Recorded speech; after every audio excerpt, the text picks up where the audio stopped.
बड़ी खबर आपको बता दें, एमपी की शिवराज सरकार भी अब यूपी की योगी मॉडल पर ही काम कर रही है। लव जिहाद कानून में अब यूपी की तरह ही 10 साल की सजा का प्रावधान कर दिया गया है। मंत्रालय में सीएम शिवराज की अध्यक्षता में हुई बैठक में कानून के मसौदे को हरी झंडी दे दी गई है, जिसके तहत कोई भी व्यक्ति अब किसी को बहला फुसला कर, डरा धमका कर विवाह के माध्यम से धन परिवर्तन नहीं करा पाएगा। ऐसा करने वालों के अब 2 साल से 10 साल तक की सजा होगी, यानी कि अब नाबालिग या फिर किसी भी महिला का धन परिवर्तन कराने वाले को 10 साल तक की सजा हो सकती है और अपना धर्म छुपाकर ऐसा प्रयास करने पर 3 से 10 साल की तक की सजा होगी। और इससे पहले एमपी के ड्राफ्ट में 5 साल तक की सजा का प्रावधान था, लेकिन प्रोटेम स्पीकर समेत कई संगठनों ने मांग की थी कि बिल में सजा को कम बताया गया है और जो कि 10 साल होनी चाहिए इसको किया जाए। ऐसे में सरकार ने सजा का प्रावधान जो है बढ़ा दिया है।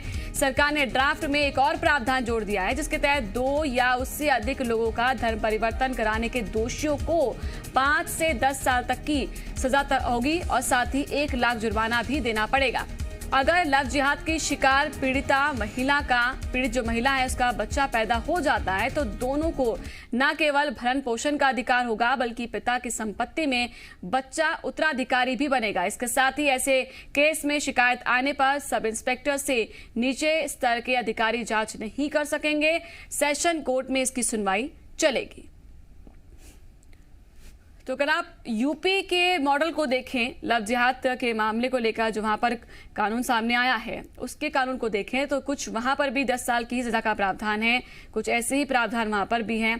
कोई भी बहला फुसला कर शादी करता है, किसी भी तरह से महिलाओं को बरगलाया जाता है, शादी की जाती है और शादी के बाद पता चलता है कि वो उसको धर्म परिवर्तित करने के लिए उस पर दबाव बनाया जाता है और शिकायत आने के बाद 10 साल की सजा का प्रावधान यूपी में भी है, यानी कि उत्तर प्रदेश में भी यही है। अब यहाँ पर मध्य प्रदेश में भी इसी तर्ज पर अब जो है फैसला लिया जाने की तैयारी की जा रही है, क्योंकि जो मसौदा तैयार हुआ है उसमें अब 5 साल नहीं 10 साल की सजा का प्रावधान होगा। क्योंकि पहले ही कई मंत्री, कई नेता जो है ये आवाज उठा चुके थे कि यहाँ पर भी 10 साल की कम से कम सजा होनी चाहिए। यहाँ तक कि कुछ नेताओं ने यह भी कहा था कि उम्र कैद या फांसी की सजा भी होनी चाहिए।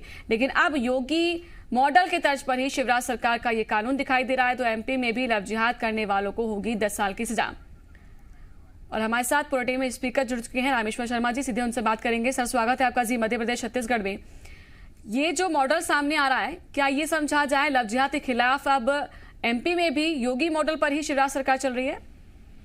नहीं, देखिए, ये योगी मॉडल हो, ये पूरे देश में मोदी मॉडल चल रहा है और ये योगी जी ने जो कानून बनाया है, शिवराज जी ने भी उसकी पहले घोषणा की है और शिवराज जी भी उसको सख्त कानून बनाना चाहते हैं, क्योंकि बेटियों की सुरक्षा ये हमारी महती जवाबदारी है और इसलिए भारत के बेटी के साथ किसी को खिलवाड़ नहीं करने देंगे। और लव जिहाद का जो कानून बनाया है और सरकार ने इसको जो 10 साल की सजा की है, मैं माननीय शिवराज सिंह चौहान जी को जी टीवी के माध्यम से भी बधाई देना चाहता हूँ कि शिवराज जी ने वैसे भी बेटियों के कल्याण के लिए अनेक योजनाएं बनाई हैं। नाबालिग बेटी के साथ अगर कोई बलात्कार करता है तो फांसी जैसे कानून भी बनाने में मध्य प्रदेश पहला राज्य है देश का। इसलिए शिवराज जी ने बेटी पढ़ाओ, बेटी बचाओ और बेटी की सुरक्षा करो अभियान को बहुत सार्थक मुहिम दी है और अब हमने इस कानून को और सशक्त बनाने का जो निर्णय लिया है, 10 साल की जो लव जिहाद पर कठोर कार्रवाई करने का और कारावास करने की जो सजा का प्रावधान किया है, मैं इसके लिए पूरे शिवराज जी की सरकार को हृदय से बधाई और धन्यवाद देता हूं। और हम गुंडे, लफंगों और लव जिहादियों को बता देना चाहते हैं कि भारत की बेटियों से, हिंदुस्तान की सीता से, सावित्री से, गीता से, पार्वती से अब इस तरह का व्यवहार किया तो ध्यान रखना बहुत गंभीर परिणाम होंगे। तो काफी विचार किया गया, क्योंकि आपने भी इसके लिए आवाज उठाई कि 10 साल की सजा होनी चाहिए। आपके अलावा कई और भी थे पार्टी के अंदर जो लगातार एक मांग कर रहे थे कि 5 साल की सजा बहुत कम है, ज्यादा होनी चाहिए। जी बिल्कुल, हमने 5 साल को 10 साल सजा करने की बात कही थी और माननीय मुख्यमंत्री जी शिवराज सिंह चौहान जी ने उस बात को स्वीकार किया था। उन्होंने कहा था कि हम 10 साल की सजा का प्रावधान रखेंगे, इसको कठोर उसमें लेंगे कि जिससे कोई भी अपराधी जो है बच ना सके और जो अपराधियों को जो साथ देंगे उन पर भी कार्रवाई करेंगे। इस ड्राफ्ट में और क्या कुछ अहम रह सकता है, आपके जरिए जानना चाहेंगे सर? अभी ड्राफ्ट में बहुत कुछ जो है, लगभग ड्राफ्ट बहुत अच्छा बन के तैयार हो रहा है और सारे जितने विधि वेदता हैं वो इस ड्राफ्ट के लिए काम कर रहे हैं और माननीय मुख्यमंत्री जी खुद इसको जो है डायरेक्ट मॉनिटरिंग में लिए हुए हैं और मैं समझता हूँ कि लव जिहाद पर जो मध्य प्रदेश सशक्त कानून बना रहा है, ये देश के लिए बहुत एक महत्वपूर्ण कानून बनकर उभरेगा और अनेक देश इस कानून का जो है इस मॉडल को आगे चलकर अपनाएंगे। तो इसमें जो कारावास होगी उसके अलावा क्या कुछ फाइन भी होगा, कुछ भुगतान भी देना पड़ेगा, वहां पर कुछ ऐसी पेनल्टी भी होगी? वो सब चीजें धीरे धीरे डिटेल देंगे। हम तो लोगों से कहेंगे कि ओपन अपना मत भी दें, राजनीतिक दल भी अपना मत दें कि वो हिंदू बहन बेटियों की सुरक्षा के बारे में क्या सोचते हैं, उनका क्या सोच है, हम उनसे भी मत जानना चाहेंगे। अभी 10 साल का कारावास रखा है और भी अनेक प्रावधान है और वो धीरे धीरे सारे प्रावधानों को जो है हम जनता के सामने भी लाएंगे और विधानसभा की पटल की चर्चा भी करेंगे। जिस तरह से यूपी में ये मॉडल आया, कानून आया, हालांकि ये भी प्रदेश में ये बातचीत चल रही थी कि और भी जगह पर जहां पर लव जिहाद के खिलाफ कानून लाया जा रहा है, उसके आधार पर उस पर पूरी एक तरह से फाइलिंग होनी चाहिए, उस पर बातचीत हो, उनके बिंदु को देखा जाए, उस आधार पर हम भी तय करेंगे। कुछ उसी आधार पर समझे हम ये भी? निश्चित रूप से सभी आपस में संवाद और बातचीत कर रहे हैं। जो योगी जी कानून लेकर आए लव जिहाद, वो कानून का भी हम लोग अध्ययन कर रहे हैं। मध्य प्रदेश सरकार ने जो कानून बनाया अपने विधिवेत्ताओं की सलाह मशवरा और मध्य प्रदेश की परिस्थिति को ध्यान में रखते बनाया। अभी कानून में और भी जो अंश हैं वो धीरे धीरे लोगों के सामने आएंगे। लगातार जो है खुद भी सीएम कई मौकों पर बोल चुके हैं कि लव जिहाद को बर्दाश्त नहीं किया जाएगा, जो बेटियों के साथ हो रहा है उसको बर्दाश्त नहीं किया जाएगा। यानी कि सीएम की मंजूरी इस ड्राफ्ट को मिल गई और ड्राफ्ट पूरी तरह से तैयार समझे हम अब। मध्य प्रदेश की धरती पर लव जिहाद बर्दाश्त नहीं होगा, सिंधी का आतंकवाद बर्दाश्त नहीं होगा, गुंडागिर्दी बर्दाश्त नहीं होगा, माफिया गिरोह बर्दाश्त नहीं होगा। मध्य प्रदेश शांति का टापू है, देश को शुभ संदेश देना चाहता है, विकास करना चाहता है, किसानों के इसमें निर्णय लेना चाहता है, बेटियों का शादी विवाह और पढ़ाई की व्यवस्था करना चाहता है और इसलिए मध्य प्रदेश शांति प्रिय स्टेट है। इस स्टेट में किसी भी लफंगे को जो है बदतमीजी करने का मौका नहीं दिया जाएगा। शुक्रिया आपका रामेश्वर शर्मा जी हमारे साथ जुड़ने के लिए और अपनी बातचीत हमारे साथ साझा करने के लिए। तो मेरे दो सहयोगी भी जुड़ चुके हैं इस पर ज्यादा जानकारी के साथ। विवेक पटैया भोपाल से जुड़े हैं और विशाल भी मेरे साथ जुड़ चुके हैं लखनऊ से, क्योंकि उनसे भी हम बातचीत करेंगे। पहले विवेक, मैं आपके पास आ रही हूँ। अब जो ये नया ड्राफ्ट सामने आ रहा है, इसमें 10 साल की सजा का प्रावधान, कई और भी जो है बिंदु इसमें सामने आ चुके हैं, जिसमें अगर शादी के बाद धोखा होता है, पता चलता है, तो बच्चा अगर हो जाता है तो उनके लिए भी अब अधिकार होगा, बच्चे को भी, कि दोनों माता पिता उसकी पालन पोषण के लिए जो है आगे आएंगे और जो अधिकार होगा संपत्ति का वो भी पिता का जो है होगा बच्चे के लिए। तो ऐसे कई ड्राफ्ट में बिंदु शामिल किए गए हैं। और क्या महत्वपूर्ण समझा जाए, क्या ये समझा जाए, पहले जो विचार किए जाने की बात आ रही थी कि अन्य प्रदेशों में क्या कुछ रहा कानून को लेकर, क्या बिंदु शामिल हुए, तो उस पर हम भी अध्ययन करेंगे, फिर हम विचार करेंगे। देखिए, इस पूरे मसौदे पर कल देर रात मुख्यमंत्री शिवराज सिंह चौहान ने अधिकारियों की बैठक ली है और गृह विभाग के अधिकारियों के द्वारा और पीएचक्यू की तरफ से जो भी सुझाव थे उस सुझाव के आधार पर, विधि विशेषज्ञों के सुझाव के आधार पर एक ड्राफ्ट तैयार हुआ है, जिसको मुख्यमंत्री ने सैद्धांतिक सहमति दी है और इसमें वो सभी प्रावधान किए गए हैं। और ये भी कहा गया है कि कई संगठनों के द्वारा, कई राजनीतिक व्यक्तियों के द्वारा जो सुझाव दिए गए थे उनको भी शामिल किया गया है और उस आधार पर एक ड्राफ्ट बनाया है। इस ड्राफ्ट को जल्द जो है कैबिनेट में लाया जाएगा। आने वाली कैबिनेट की बैठक में हो सकता है कि इस ड्राफ्ट को मंत्रियों के सामने रखा जाए और मंत्री इसमें कोई सुझाव देते तो उसको भी जोड़ा जाएगा और उसको सहमति मंत्रिमंडल की मंजूरी मिलते ही आने वाले विधानसभा के सत्र में इस ड्राफ्ट को मंजूरी के लिए ले जाया जाएगा। लेकिन बड़ा सवाल यही है कि मध्य प्रदेश में धर्म स्वातंत्र विधेयक जो है 2020 संशोधित होकर जब नया कानून बनेगा तो उसमें एक तो लव जिहाद और दूसरा धर्म परिवर्तन को लेकर कड़ी सख्त प्रावधान किए गए हैं। सजा के प्रावधान है, 10 साल की सजा का प्रावधान कर दिया गया है। इसके अलावा जुर्माना भी जो है काफ़ी बढ़ा दिया गया है। साथ ही सबसे बड़ी बात है कि एक बड़ा अधिकार यहाँ पर दिया है कि यदि लव जिहाद पीड़िता कोई महिला है और उससे संतान उत्पत्ति होती है तो उसको भरण पोषण के साथ साथ संपत्ति का उत्तराधिकारी भी जो है रहने का अधिकार रहेगा। ये तमाम प्रावधान इस ड्राफ्ट के जरिए किए गए हैं और मध्य प्रदेश सरकार ने अन्य राज्यों में जो ड्राफ्ट बनाए गए हैं उसका भी अध्ययन किया है और विधि विशेषज्ञों से सलाह लेकर भी अध्ययन करके ये ड्राफ्ट पूरा तैयार किया है। अब आने वाले कैबिनेट में इसको मंजूरी मिलते ही सत्र में इसको रखा जाएगा। हालांकि इस पूरे विषय पर राजनीति भी बहुत तेज हो रही है एक तरफ कहा जा रहा है कि मैं आती हूँ विवेक आपके पास, यूपी की तर्ज पर ही इसको बताया जा रहा है कि यूपी का जो कानून है लव जिहाद को लेकर, उसकी तर्ज पर इसका अध्ययन करके कुछ इसमें प्रावधान जोड़ दिए गए हैं। विशाल, मैं आपके पास आ रही हूँ, क्या समझा जाए कि वाकई में यूपी में जो योगी कैबिनेट की ओर से और योगी के जरिए जो ये कानून लाया गया है सरकार की ओर से, वो वाकई में इतना पसंद किया जा रहा है कि मध्य प्रदेश में भी इस पर विचार हो रहा है? और क्या ये भी समझा जाए कि जितनी भी बीजेपी पार्टीज हैं अलग अलग प्रदेशों में, वो विचार करती हुई आगे बढ़ रही है इस पर?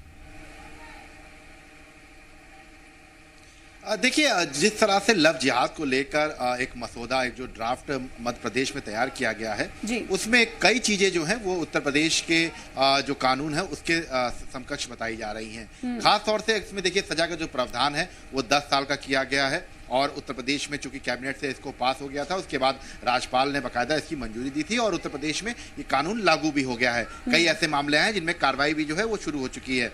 लेकिन अगर इसमें कुछ और अलग चीज देखा जाए तो मध्य प्रदेश में एक चीज जो नई देखने को मिल रही है वो ये है कि जो ड्राफ्ट के अनुसार, हालांकि अभी उस पर ड्राफ्ट को मंजूरी मिलना बाकी है कि इसका पूरा ड्राफ्ट क्या रहेगा कानून के तौर पर, लेकिन जो एक इसमें ये रखा गया एंगल कि अगर लव जिहाद के दौरान जो पीड़िता है उसको बच्चा हो जाता है तो उसका पालन पोषण जो है जो आरोपी है उसकी तरफ से किया जाएगा। इसके साथ साथ एक चीज और कही जा रही है कि जो जांच है वो कौन करेगा। जैसे कि लखनऊ में या तमाम जो उत्तर प्रदेश की जिले हैं वहां पर ये अधिकार दिया गया है कि इस पूरे मामले में जो जिलाधिकारी होंगे वो सर्वोसर्वा होंगे, उनके आधार पर ही जो है एफआईआर होगी और उनके सामने ही समकक्ष जाकर 2 महीने पहले आवेदन देना पड़ेगा। इसके साथ साथ जो और एक महत्वपूर्ण चीज है वो ये है कि उत्तर प्रदेश में चूंकि ये कहा गया है कि प्रावधान को अलग अलग कैटेगरी में किया गया, जो सजा का प्रावधान होगा, जो जुर्माने की राशि होगी उसको किया गया। सजा का प्रावधान की बात तो मध्य प्रदेश में जरूर आ गई है, बिल्कुल उत्तर प्रदेश की तरह, लेकिन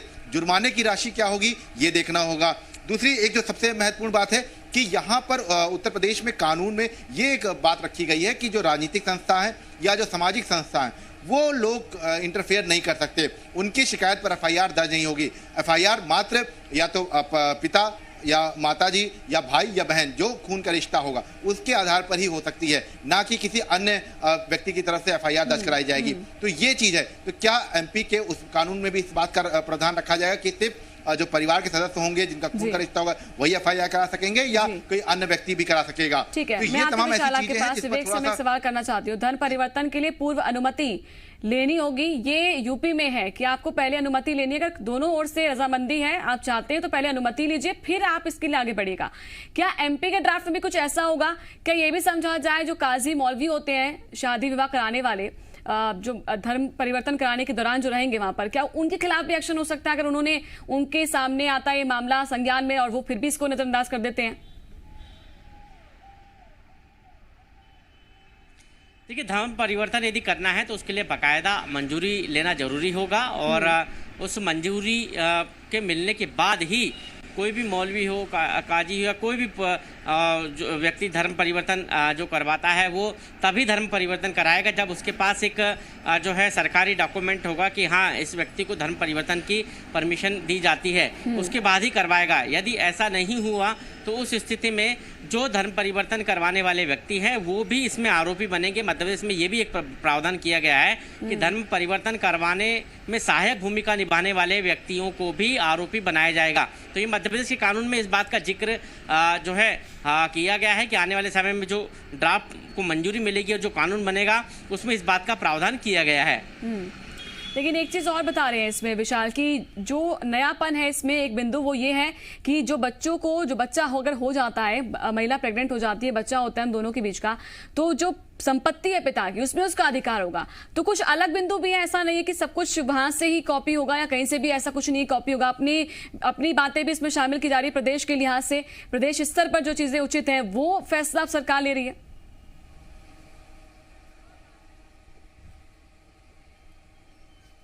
विवेक,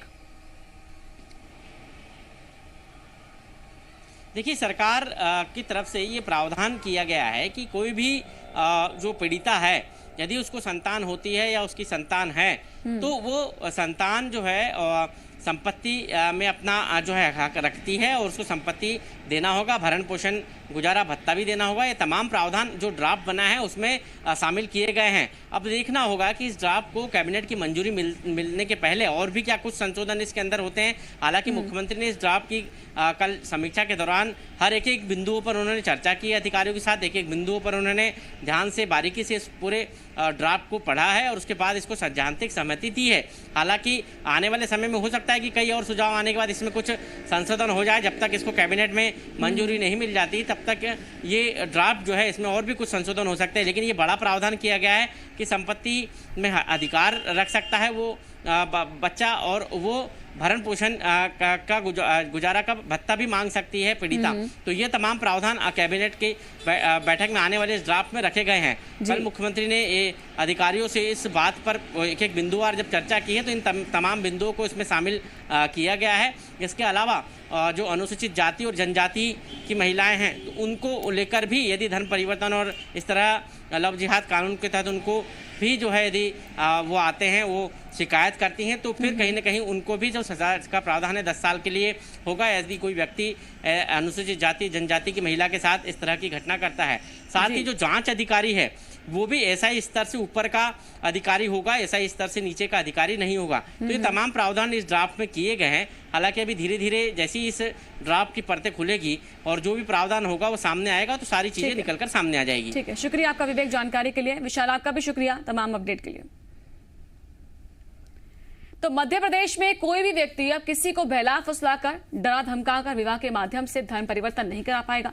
ऐसा प्रयास करने वाले व्यक्ति के विरुद्ध में अब कठोर कार्रवाई की जाएगी। मध्य प्रदेश में शिवराज सरकार विधानसभा के शीतकालीन सत्र में मध्य प्रदेश में धर्म स्वातंत्रता अधिनियम 2020 पेश करने जा रही है और प्रस्तावित कानून के ड्राफ्ट को अब मुख्यमंत्री शिवराज सिंह चौहान ने अपनी मंजूरी भी दे दी है।